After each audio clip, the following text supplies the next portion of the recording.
Bonjour les enfants, bonjour Julie, Pablo, Samuel et bonjour tous les petits copains qui venaient pour les lectures de Palou. La lecture d'aujourd'hui, je vous propose de la consacrer à un drôle de personnage qui s'appelle Nick et qui va faire des découvertes. Et nous, on va le découvrir ensemble.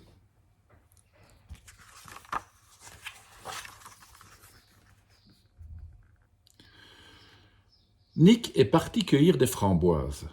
Mais en chemin, il trouve une chose bizarre. Il n'a jamais vu ça. Qu'est-ce que ça peut bien être? D'habitude, on ne trouve rien de pareil en allant aux framboises. Nick regarde autour de lui. La chose bizarre est-elle tombée du ciel? Est-elle sortie de terre? Nick étudie la chose bizarre. Elle comporte des barreaux. Peut-être faut-il se tenir à ces barreaux-ci pour grimper à ces barreaux-là? Aïe!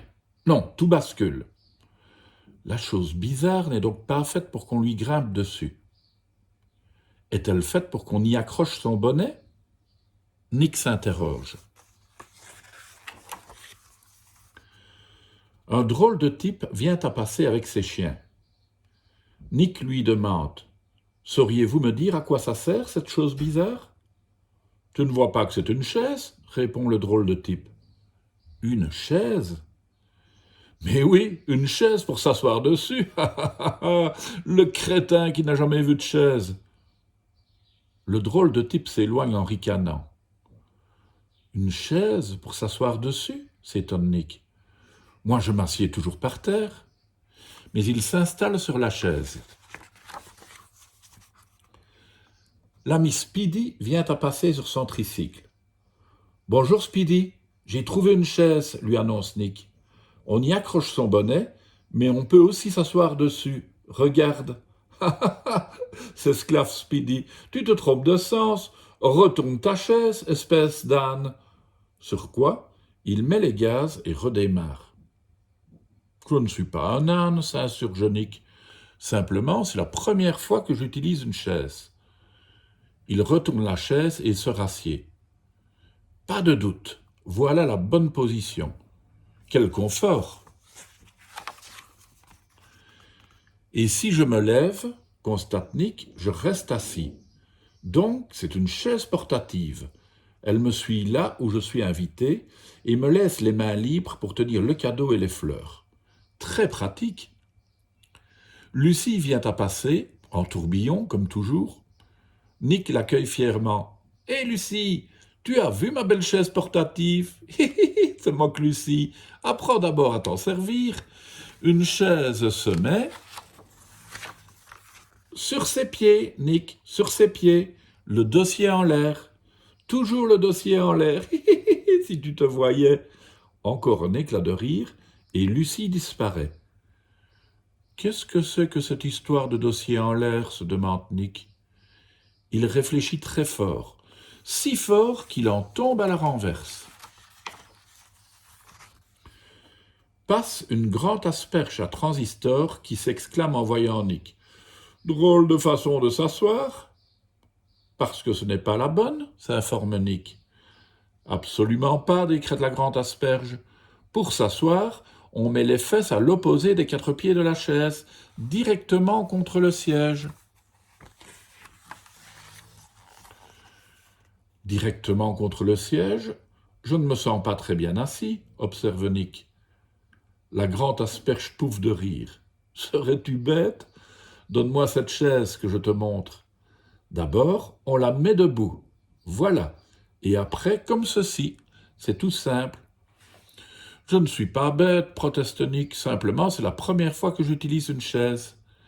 Eh bien maintenant, tu sais t'en servir, dit la grande asperge. Et n'oublie pas le principal. Une fois assis, on pose son transistor sur ses genoux et on l'écoute. Nick s'assied selon les règles. Je suis bien sur ma chaise, presque aussi bien que dans un arbre, et mes pieds ne touchent pas à terre, comme ça ils restent au sec. Mais je n'ai pas de transistor. Le transistor est-il obligatoire? Une dame vient à passer.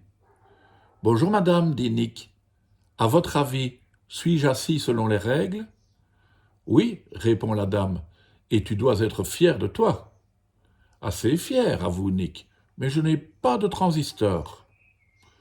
Et alors, fait la dame, fait-en offrir un à Noël? Elle s'en va, et Nick se demande s'il doit attendre Noël pour être assis selon les règles. Le mieux est de prendre un autre avis. Justement, vient à passer un porte-bretelle. Nick change de position et proclame « Je suis assis comme dans un arbre ». Le porte-bretelle se fâche. « Ceci n'est pas un arbre, mais une chaise. Remets-la à l'endroit et assieds-toi comme il faut. Une chaise, ça se respecte. » Pas d'erreur, conclut Nick. Il n'y a qu'une façon de s'asseoir.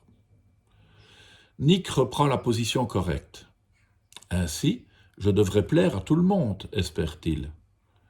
Un pêcheur vient à passer. « Bonjour, Nick, dit-il. »« Bonjour, pêcheur, dit Nick. Tu ne remarques rien ?»« Quoi donc ? » ?»« Je suis assis sur une chaise. »« Je vois, dit le pêcheur. Jolie chaise. »« Et moi, comment me trouves-tu, pêcheur ? » ?»« Très bien assis, dit le pêcheur. Je te fais mes compliments. » C'est gagné, triomphe Nick. À présent, je sais ce que c'est qu'une chaise et je sais comment m'asseoir dessus. Le transistor est inutile, pas besoin d'attendre Noël. Je peux enfin aller cueillir mes framboises. Mais tiens, voilà quelque chose qui traîne par terre. Qu'est-ce que ça peut bien être? À ton avis, c'était quoi? Une deuxième histoire? Les framboises attendront. Il faut d'abord comprendre quelle est cette seconde chose bizarre. Elle a 2 bras, une roue et un ventre bleu. Nick s'interroge. Il sait maintenant que les choses bizarres ne se présentent pas toujours dans le bon sens. Alors il retourne celle-là, mais la voilà qui part. Ouh, ça va vite, je n'arrive pas à suivre. 2 lapins rattrapent Nick. « Bravo, Nick, belle brouette. »« Et rapide, répond Nick. »« Pas si rapide, puisque nous l'avons rattrapé, disent les lapins. »« Oui, mais vous êtes 2, répond Nick, alors que ma brouette n'a qu'une roue. »« On monte dedans, propose un des lapins. »« C'est ça, jouons au taxi, s'écrie l'autre. »« Qu'est-ce qu'un taxi ? Questionne Nick. »« C'est une auto qui vous transporte, moyennant finance. » Les lapins sautent dans la brouette et ordonnent. « Chauffeur, conduisez-nous à la maison verte, et vite !» La maison verte est là-bas derrière. Nick fait demi-tour et commence à pousser. « Plus vite, chauffeur !» crient les lapins qui gesticulent. « Faites des zigzags et passez dans les flaques. »« Facile à dire, répond Nick, qui s'essouffle parce que dans ce sens-là, le chemin monte. Les lapins s'amusent comme des fous. Nick zigzague et passe dans les flaques, mais il se plaint.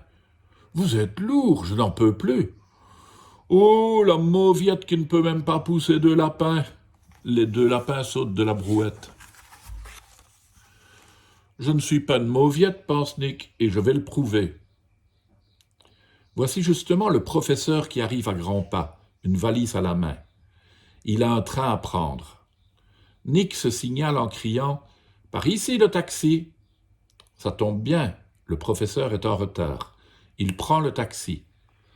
La gare se trouve dans la direction opposée. Dans ce sens-là, ça descend. Très facile de pousser le professeur, qui pourtant pèse très lourd. Le professeur s'amuse. Nick dévale la pente, il zigzague et fonce dans les flaques et dépose le professeur à la gare 5 bonnes minutes avant le départ du train. Le professeur est très content. Il paye royalement le taxi. À la gare, il y a justement une dame qui cherche un taxi. Elle porte de la fourrure. « Vous n'êtes pas un lapin, au moins ?» lui demande Nick. « Pas que je sache, répond la dame. « Tant mieux, car les lapins sont lourds. » Malheureusement, la dame va dans la direction de la maison verte, et à nouveau c'est la montée. La brouette redevient lourde. À la première bosse, elle se renverse. La dame tombe. Elle est furieuse, son manteau est tout sali. « Je me plaindrai à la compagnie », menace-t-elle. Nick s'en fiche, car il ne connaît pas de compagnie. Mais il regrette que sa cliente soit mécontente. Nick réfléchit. Pourquoi les lapins et la dame sont-ils si lourds alors que le professeur était si léger? Est-ce à cause de la fourrure? Le poil pèse-t-il plus lourd qu'un titre de professeur? Mais survient un autre client qui apporte un cajot de pommes. Peux-tu livrer ces pommes au magasin à côté de la gare? Pour ton paiement, toutes celles qui tomberont seront pour toi. Dans ce sens-là, de la pente, la brouette va toujours aussi vite. Nick est bientôt au magasin, sans d'ailleurs avoir fait tomber trop de pommes. Nick réfléchit encore. Les pommes et le professeur étaient légers. Les lapins et la dame étaient lourds. Il rédige un écriteau. Le taxi refuse les lapins et les dames en manteau de fourrure. Il n'accepte que les professeurs et les pommes. Puis il suspend son écriteau à la brouette. Une petite vieille Akaba sort du magasin et demande à Nick de la conduire chez elle. Son chapeau est garni de fourrure. Mauvais signe. Mais son sac contient des pommes. Bon signe. Allons-y, décide Nick, en voiture. Mais le chemin commence à monter et c'est un dur travail. Nick débarrasse la petite vieille de son chapeau, mais ça ne change rien. « Plus vite !» rouspète la petite vieille. « Ma compote m'attend et rends-moi mon chapeau !» À l'arrivée, Nick est hors d'haleine. La petite vieille ne le paye pas, sous prétexte que la course a trop duré. Nick contemple son écriteau. Le gros professeur ne pesait rien, la petite vieille aux pommes pesait très lourd, c'est à n'y rien comprendre. Mais revoici les lapins qui veulent encore jouer au taxi. Nick refuse. « Je ne transporte plus de lapins, vous êtes trop lourd, horriblement lourd, bien plus lourd qu'un professeur. »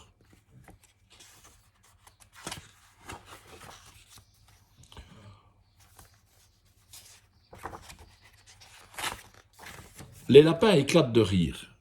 Réfléchis, Nick. Nous étions lourds parce que le chemin montait, le professeur était léger parce que le chemin descendait. Quelle différence puisque c'est le même chemin? Les lapins sautent dans la brouette. Emmène-nous au magasin, tu vas comprendre. Ayant repris des forces, Nick se met en route. Par là, aucune difficulté. La brouette roule toute seule. Nick court comme jamais il n'a couru. Dans sa tête, tout devient clair. En un rien de temps, les voici au magasin. Nick a battu tous les records de vitesse. « Vous n'y êtes pour rien, dit-il au lapin, tout dépend du sens de la pente. » Et il corrige son écriteau en inscrivant « Taxi réservé à la descente ». Comme ça, se dit-il, j'aurai moins de clients et c'est tant mieux, vu que c'est à moi de me faire transporter. Il prend place à bord du taxi et les lapins doivent pousser. « Aux framboises !» leur crie-t-il, « et que ça saute! Faites des zigzags et foncez dans les flaques !» Voilà.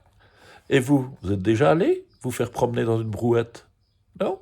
Eh bien, il faut essayer. Demandez à papa ou maman, c'est très gai. À demain les enfants.